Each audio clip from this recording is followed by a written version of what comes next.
RI परीक्षा रे एक गंभीर आरोप लगी।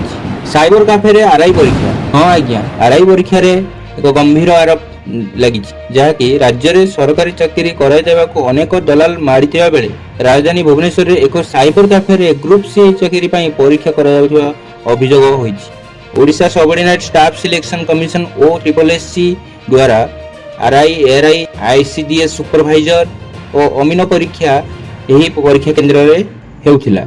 कि खबर अनुसार भुवनेश्वर नयापल्ली अंचल रे थिबा कंप्यूटर सेंटर रे परीक्षा हेउथिबा बेले विलंब रे परीक्षा आरंभ हेबाको नै परीक्षा केन्द्र रे उत्तेजना देखा जाइछि। खबर पाई घटनास्थल रे उत्तेजना पर वरिष्ठ अधिकारी पहुंची स्थिति को नियंत्रण रे आनिया को चेष्टा करथिले। तेबे परीक्षार्थी माने अभियोग करिसंती जे ओ ट्रिपल एससी एक साइबर कैफे रे परीक्षा करूछि। परीक्षा केन्द्र तले होटल रहिथिबारो बिना आई कार्ड रे लोक माने मन इच्छा भीतर को प्रवेश करूछंती।